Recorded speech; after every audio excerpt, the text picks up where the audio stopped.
Hey guys, it is Tuesday?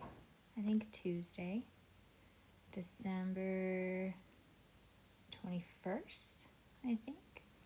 It is, what time is it? It is 10:30. I am sitting in front of my Christmas tree on my Christmas break, recording a lecture just for you guys. I hope you enjoy it. It should go quickly. It's just the first few slides for our introduction to political geography. And most of it is terms. Political geography can be really confusing when it comes to vocabulary, so we've got to get those terms nailed down right away so that when I'm using them as we go throughout additional content, you guys aren't totally lost, okay? Hopefully it won't take too long. I will try to be fast because, it's 10:30 and it's my Christmas break. So, when you guys are viewing this, I will probably be driving home from Disneyland. So, I'm trying to feel bad about that, but I can't. If you hear weird background noise, that is my kitten, one of my kittens. I have two. They are going a little bit crazy, so I apologize for the background noise. Anyway, we're a minute and a half in, so let's jump into Chapter 8, also known as Unit 4, Political Geography. Also, I will say my background, like my college degree, is in political science, and so this is probably my favorite unit to teach. I love teaching about political geography. So I'm a little bit geeked out about the fact that we're starting this unit because it's my favorite. All right, here we go. So, topic 4.1, Introduction to Political Geography. Political geography, just at its very basic, just helps explain the cultural and physical factors that underlie political organization of Earth's surface. Political geographers study how people have organized Earth's land surface into countries and alliances, the reasons for doing so, and the conflicts that can erupt from such organization. So we're looking at the formation of countries, the breakup of countries, revolutions, alliances, supranational organizations like the United Nations or the European Union, all of those things, how those relationships happen, why they happen, what causes them to happen, what causes them to fall apart, all of that fabulous stuff. Okay, so here we go. Buckle up. The first and foremost term is the term state. States are the building blocks of the political world. Now, state in the United States can be really confusing because when we talk about states, we're generally talking about the state of California, the state of Utah, the state of Idaho, state of New York, right? Our individual state territories within our country of the United States. But state, in terms of geography, is actually a country, okay? So a state, straight up definition, notice the big star next to it, you need to know this one, is an area organized into a political unit. My cat, sorry, oh no, that's him. He is playing with ornaments underneath the Christmas tree. That's fabulous. Okay, a state, an area organized into a political unit and ruled by an established government that has control over its internal and foreign affairs. State is the formal term for country. Okay, so when we talk about countries, we're also talking about states. When we're talking about states, we're generally talking about countries. Now, notice there are 4 qualifying statements for an area to be considered a state or a country, okay? The first is that it occupies a defined territory. That means that there is a specific place with a specific boundary that is considered a separate state or separate country. The second is that it has a permanent population. This is why places like Greenland or Antarctica are not considered states because they don't have permanent populations. People who live there, who always live there, who, are born and die in the same country as a citizen of this state. 3 is that it maintains sovereignty. And you can see below the definition of sovereignty is independence from control of its internal and international affairs by other states. So what that means is, in the United States, France doesn't come into the United States and tell us how to govern in the state of Utah, right? Or how to govern within the United States. China doesn't come in and tell us how to do things. Do we get advice? Do we have, meetings and talks and alliances and all of that stuff? Sure we do. But ultimately, we get to decide for ourselves how to govern our country, okay? Nobody else gets to determine that for us. That is sovereignty. So it maintains sovereignty, and that it is recognized by other states. So the other countries around the world have to identify and recognize our country as an actual separate country in order for it to be fully considered as a separate state. Okay. Next up, more on states.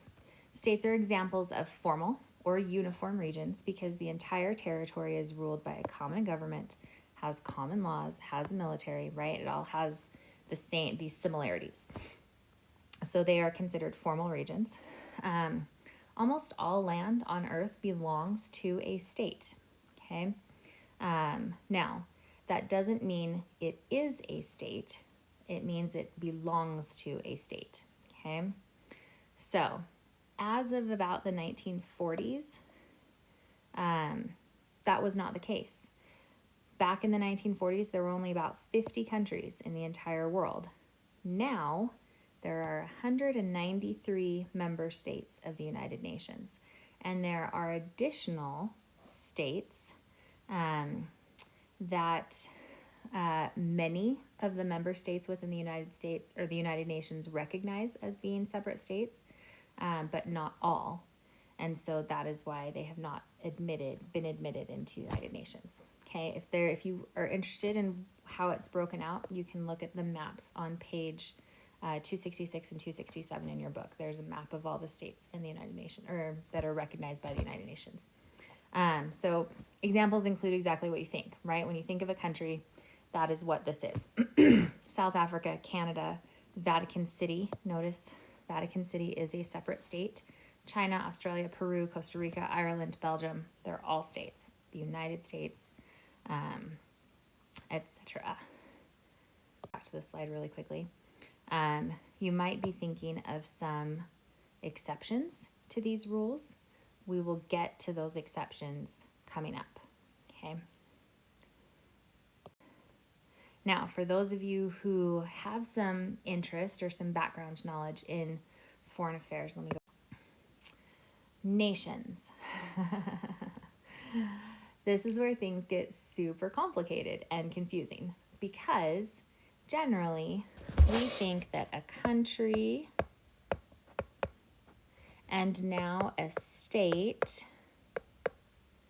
and also a nation are all synonyms. That is not the case.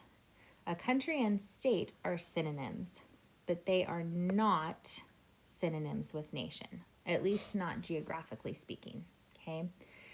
Nations are not the same as countries or states, okay?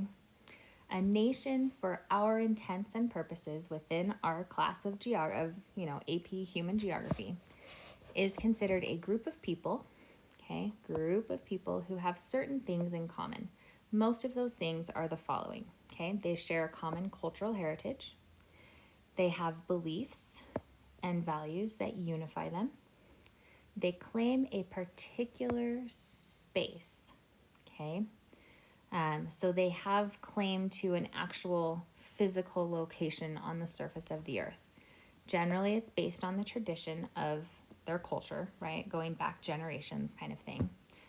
So they claim a particular space as their homeland. And they have a desire to establish their own state or express their self-determination in another way. Now, self-determination is basically what we call, it's very similar to sovereignty, but without the actual authority that sovereignty holds. So self-determination is the desire to make decisions for yourself. Sovereignty is the ability and the power to make decisions for yourself. Does that make sense? So self-determination is sort of what happens before sovereignty is experienced, granted, in some cases given or recognized, right? But basically self-determination is wanting to have that power to determine the future, their laws, their government, for themselves, okay? Now, what can be really tricky about this is you look at these different bullet points, right? These different characteristics, these things that nations have in common. And there's a lot of them that are very similar to culture, okay? To a specific recognized, identified culture, okay?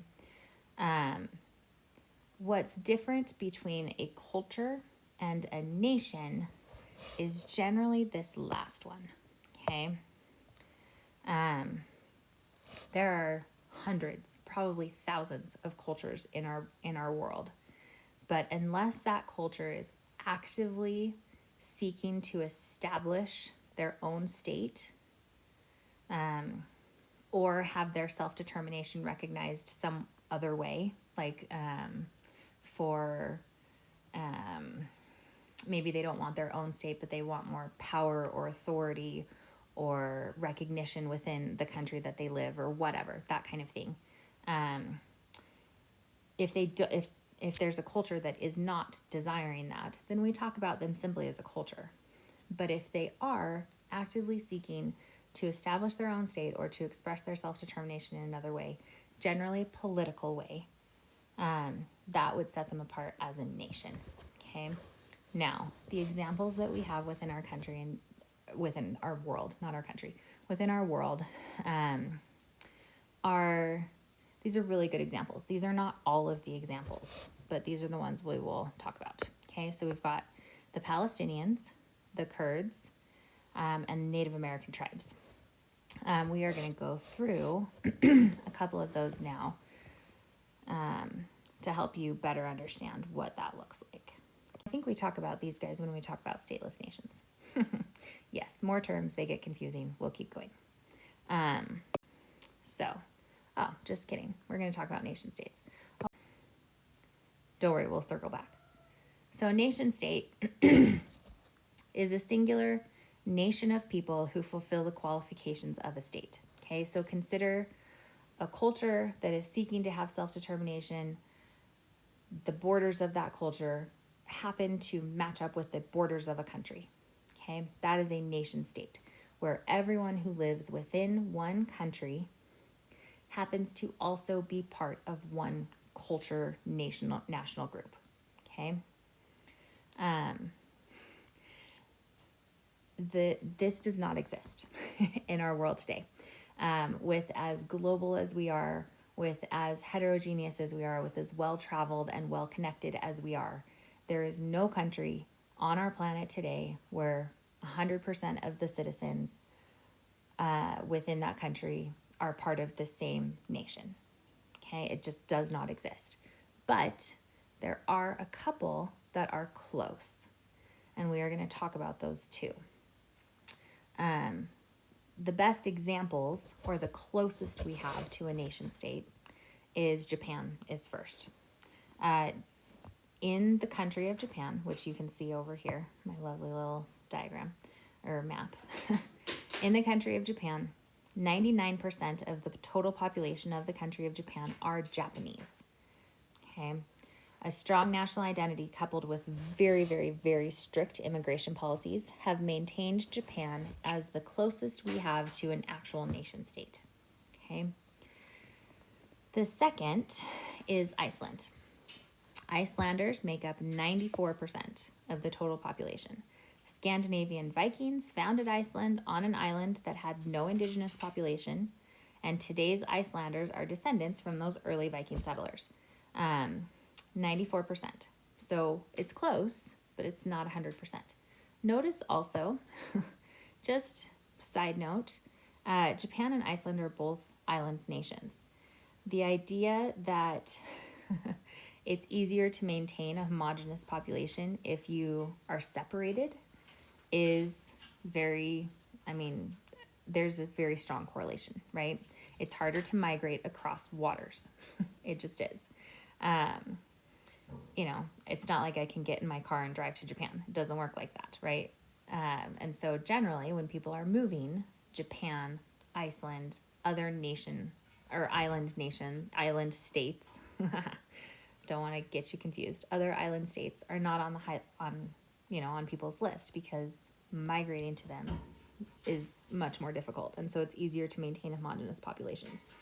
It's not impossible to maintain a homogeneous population in a landlocked nation or in a nation that has land borders. But there are additional difficulties, right? All right.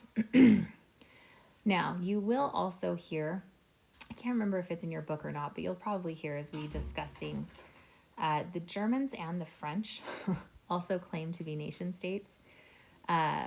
According to this strictest definition, they are not, because 100% of the people within Germany are not of German descent. 100% of people within France are not French descent. But the way that the French and German governments look at their populations it's almost like they've been adopted in to the German ethnicity or the French ethnicity. So they might consider everyone within the country of France to be French.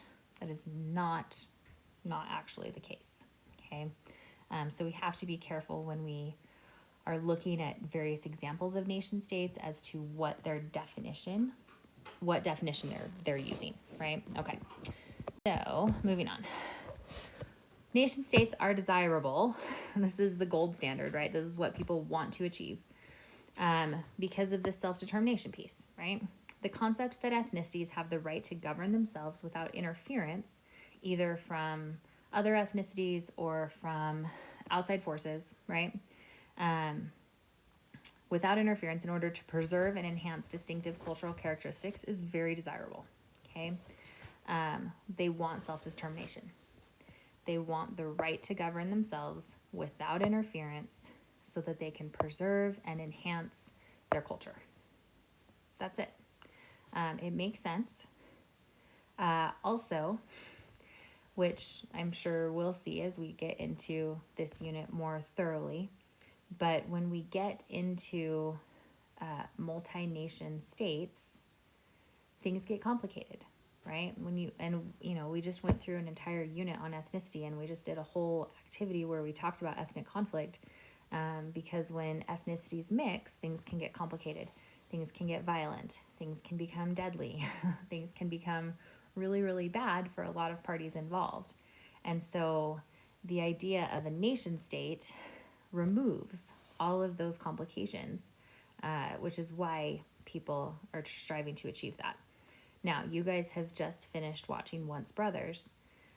In Once Brothers, you have the state of Yugoslavia, which is broken up down into 7 different countries by the end of the conflict in the early to mid 90s, and we're left with 7 new countries, because most of those countries split along those ethnic borders. They want a nation state. Yugoslavia had all of this diversity, all of these different nations, and as it broke up, they split along ethnic lines, which is called balkanization, which we'll get into later. But in an effort to establish a nation state. Okay. Now, stateless nations. Stateless nations are exactly what they sound like. They are a nation without a state, okay? Stateless. A cultural group or nation that have no independent political entity, doesn't have a state, okay? So it's a nation that doesn't have a state that's tied to it. Generally, stateless nations are only recognized as such if they are actively seeking to achieve their own nation state. Now, the 3 best examples we have of these stateless nations are the Palestinians, the Basque, and the Kurds. Other examples, the Hmong, the Tamils, If you guys remember, you learned about the Tamils when you studied the conflict in Sri Lanka between the Tamils and the Sinhalese. The Tibetans also would be considered stateless nations. But the ones we're going to talk about are the Palestinians, the Basque, and the Kurds. Okay. So let's start with the Palestinians. The Palestinians are located within the Gaza Strip. You may remember the presentation we did towards the beginning of our ethnicity unit before you guys started working on your ethnic conflict project. I did a really brief, kind of fast, hurried presentation on the conflict between the Israelis and the Palestinians. These are the Palestinians. This map should look familiar. I used it in that presentation, or one very much like it. So they're located inside Israel, specifically on the Gaza Strip, which is this area right here, and the West Bank. The West Bank is generally referred to as the West Bank of the Jordan River. So if you see here, so this is the Dead Sea right here. This river right there is the Jordan River. So the West Bank is the area to the west of the bank of the Jordan River, right? The Palestinians are Muslims. They have historic and religious claims to the land similar to the Jews. Not quite as long-lasting as the Jews, but during the time that the Jews had kind of vacated Israel, the Palestinians kind of moved in and took over, and when the Jews were brought back to Israel and Israel was identified as the homeland for the Jewish nation in 1947, right after World War II and all of the atrocities that happened to the Jewish people in the Holocaust, right? We bring the Jews back into Israel, and the Palestinians are already there, and conflict ensues pretty much right from the get-go. And conflict has been going on pretty much nonstop ever since. Currently, today, 138 out of 193 United Nations member states have recognized Palestine as an autonomous state. Autonomous meaning separate from, not part of Israel. FYI, the United States is not one of them. The United States is actually a very strong ally with Israel, and so we support the Israeli status quo of one country currently. Okay. The next group we're going to talk about is the Basque. The Basque are located in northern Spain and southwest France. This area right here, obviously, on the map. They are a group of people that do not have either Celtic or Latin cultural language roots. So when we talked before about Romance languages and Germanic languages, right? English came through Germanic. Romance languages are languages like Spanish and Italian, right? The Basque are different. They're separate. They don't have, their language is entirely unique. It's not tied to either of those language families. Language branches. Let me get my terms right. And so as a result, they have this huge culture that is tied specifically to their language and all of the cultural traditions that are established with that language. And are kind of like this separate nation within these two countries. Support. Spain has granted limited autonomy to the region, but many nationalists are seeking full independence and statehood. So Spain, they don't want conflict, right? That just makes things harder. And so they have granted some autonomy to the area, meaning that they've allowed the area to kind of rule themselves in certain ways. But a lot of the people within the Basque communities they want more. Okay, they don't want to be part of Spain. They don't want to have to abide by Spanish traditions or Spanish government policies or laws or anything like that. They want to do their own thing. Spain is trying to appease them by granting this limited autonomy idea. Okay. And the Kurds. Oh, the poor Kurds. So if you look on the map, you can see that there is a large Kurdish population in Turkey, in northeastern Syria, in northern Iraq, and in western Iran, with a little bit up into like Azerbaijan as well, which is up here. Boop.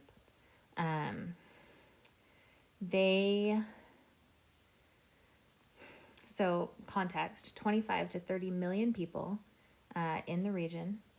There is a Kurdish push for independence that has further destabilized the region. Okay, so this is not a very stable region to begin with, right? This is in the heart of the Middle East. Obviously, there's been a lot of trouble going on in Iraq with the war in Iraq that the United States was involved in the early 2000s.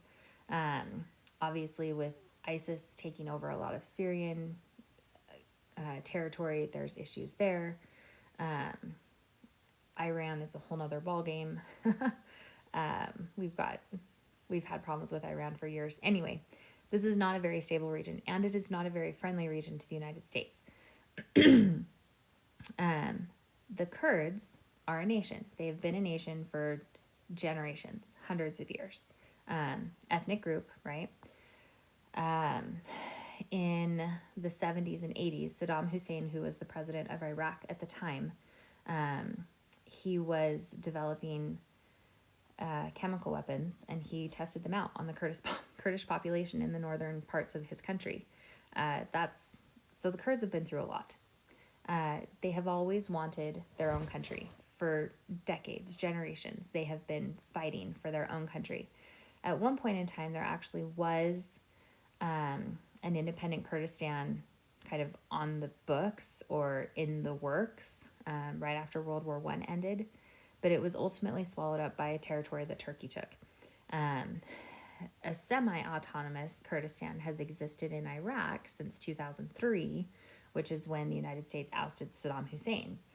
The new government, which is much more friendly to the United States, has allowed the northern parts of Iraq, which is predominantly Kurdish territory, to govern themselves, basically. And so that has helped in that area. But, obviously you can see Kurdistan itself, or what the Kurds refer to as Kurdistan, which is the territory controlled by Kurdish populations. It's big, and it's part of a lot of different countries. And so their goal for their own state is really difficult to achieve, because it would mean lots of different countries having to sign off on that, and no country wants to give up land. It just isn't how governments work. And so things are complicated for the Kurds. Things are always complicated when we're talking about political geography, and even more so when we're talking about stateless nations. All right, now, multinational states, another term. Okay, a multinational state is a country or a state that contains more than one nation or culture group with ties to and seeking self-determination, right? So think of one country that has lots of groups that are nations within it. The United States would qualify as a multinational state. While we have lots of ethnicities, we just spent our whole last unit talking about ethnicities, right? We've got Asian Americans, we've got Hispanic Americans. What actually would qualify us as a multinational state is the fact that we have so many different indigenous American groups within our country that have autonomy to govern themselves in certain ways, right? And I'm talking specifically about the Native American reservations. Those are all distinct nations, which have been granted some autonomy to govern themselves on their reservations, okay? Now, generally, in multinational states, there is a dominant nation that controls most of the political power, which obviously is the case in the United States as well. But the example we're going to talk about is Canada. Canada is an English language speaking country predominantly, and the culture of the English language culture dominates, right?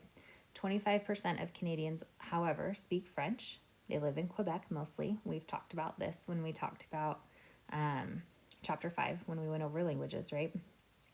The government passed legislation making Canada a bilingual state, and by state that means country, and gave Quebec some local autonomy. So Quebec can govern themselves in certain ways in certain areas. And to add further complication to Canada, Canada's government also created a territory of Nunavut, is what it's called, in 1999. Nunavut is in the north, kind of the northeastern area of Canada. And in order to grant autonomy over resources and local affairs to Indigenous nation of the Inuits. Okay, Inuits make up 80% of the Nunavut's population. So the Inuits are Canada's version of Native Americans, right? And they specifically created an entire province, which we would call a state, right? An entire province in Canada specifically for the Inuits, and granted them some autonomy over resources and local affairs to govern themselves as they see fit. Now, that's a lot of different groups, right? A lot of nations within the country of Canada that want to govern themselves. They want that self-determination piece. And yet Canada has tried to find ways to compromise and negotiate and make sure that everyone is happy, and yet we're all still Canadian. Okay. All right. Another, okay. We just talked about multinational states. Now this is a multi-state nation, okay, where if you have one nation that is split across multiple states, multiple countries, okay? So a multi-state nation occurs, over here on the definition, occurs when a nation has a state of its own, but also stretches across borders to other states, okay? Now, two examples we're going to go over. Hungarian. Most Hungarians live in Hungary, the country of Hungary, but there are also many that live in the Transylvania region of Romania, right? So Hungary itself would not be considered a nation state because not all Hungarians live in Hungary. Most of the Hungarians live in Hungary, but there are Hungarians that also live in Romania too. Okay.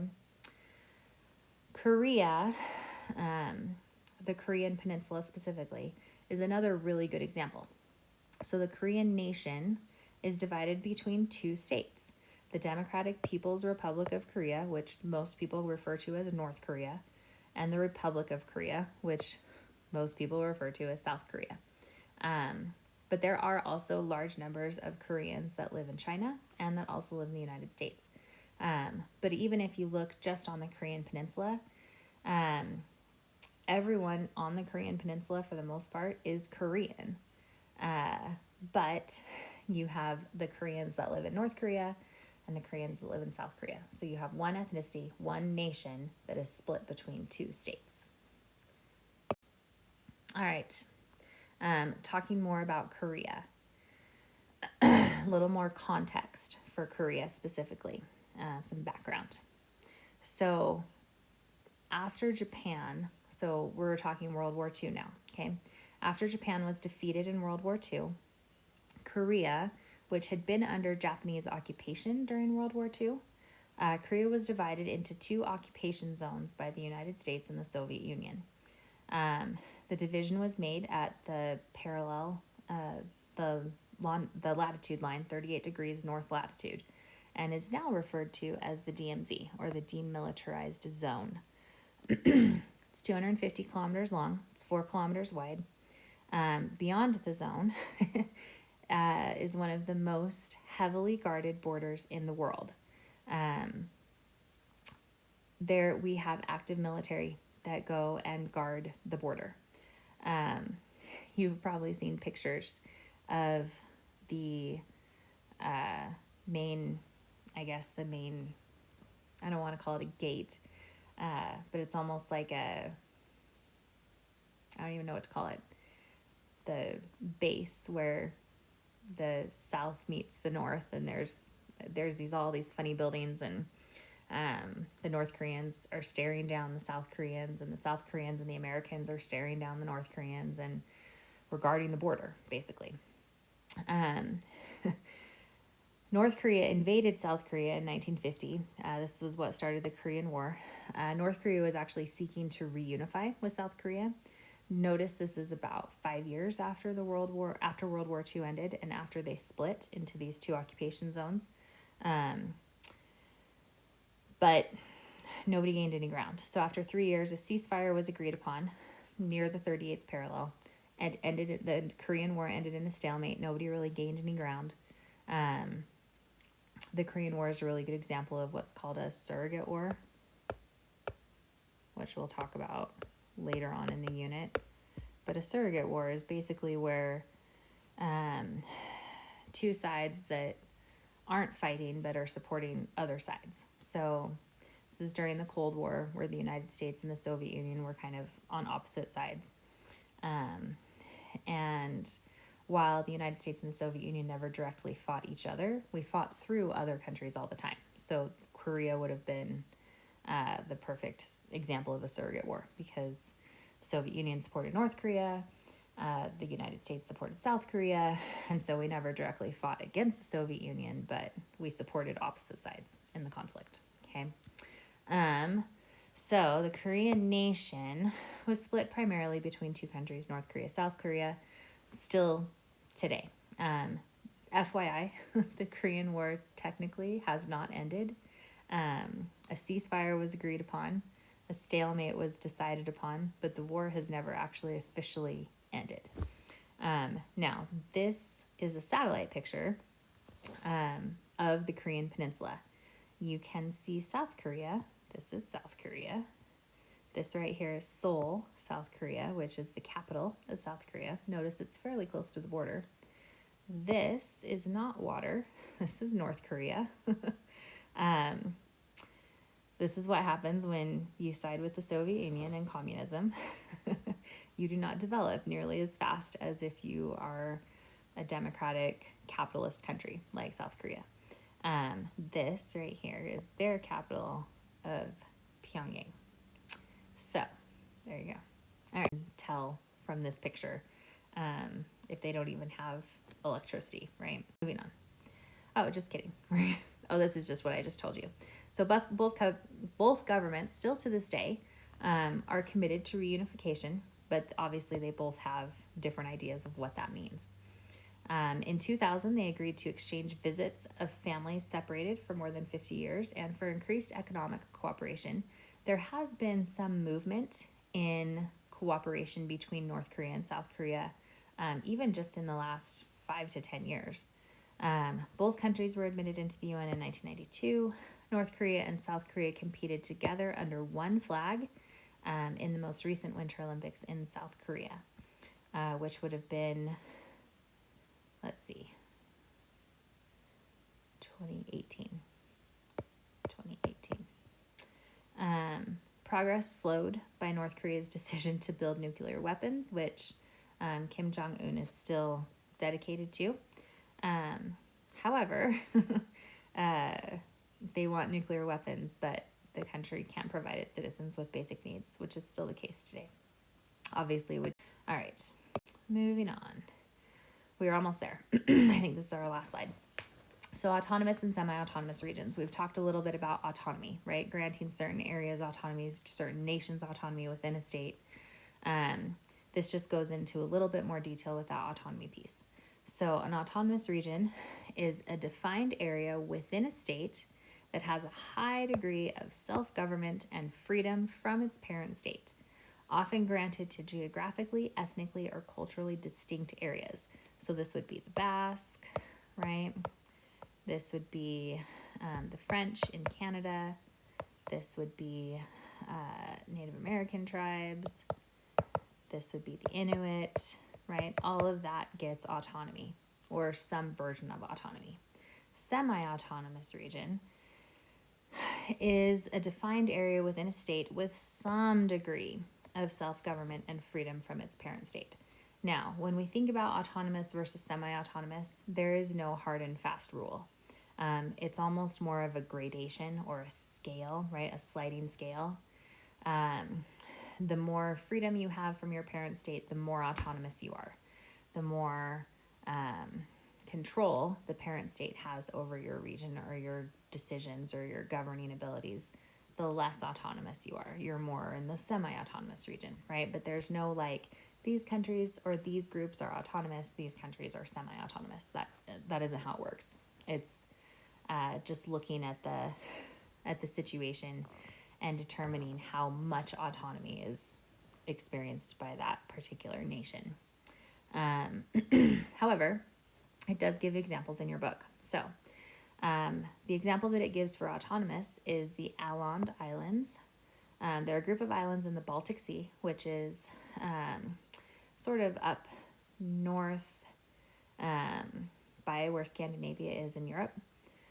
Owned by Finland, but they're nearer to Sweden. Okay, most residents are ethnic Swedes and they speak Swedish, but they're owned by Finland. So Finland has allowed the Åland Islands to self-govern for the most part. That would be an autonomous region, part of Finland, but Finland doesn't really interfere or have a say in what happens, really. Semi-autonomous region that they give in your book are the Native American nations in the U.S. So each nation has their own laws, their own government, that apply within the boundaries of their respective reservations. However, they're still expected to abide by local, state, and federal U.S. laws as well.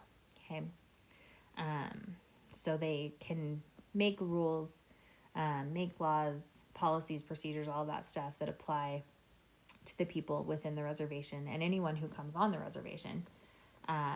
But those citizens of the reservation are still expected to not only abide by those reservation rules, but also by local, state, and federal laws as well. Okay, so that would be semi-autonomous. All right, when I come back on Friday, the first thing we're going to do is to kind of test how well you understand these terms, and I'm going to give you 2 examples that actually exist within the world today. We're going to look at case studies of China and Taiwan, which is one whole mess of complication, and we're also going to look at the region of Western Sahara, and you are going to help me classify the situations in China and Taiwan. Are they stateless nations? Are they multinational states? Are they multi-state nations? Are they stateless nations? What are they? So you will help me figure out and classify and help explain the situations in China and Taiwan as well as Western Sahara. Okay, so that is where we'll start next time. Whatever time you have left today, please use to do your terms for Chapter 8, to do your SQ3R for Chapter 8, to get your reading in. If you haven't seen it already, there is an announcement in Canvas that outlines your reading. There isn't a calendar yet. I'm still working on it. I will have your calendar for you on Friday when I see you. But the announcement has the reading schedule. Okay, so I want you to stay up on your reading, even if I'm not done with the rest of the calendar yet. So make sure you follow that reading schedule. Get caught up on Friday. We will jump further into political geography. Okay, thanks you guys. Take care and be nice to the sub. I'll see you later.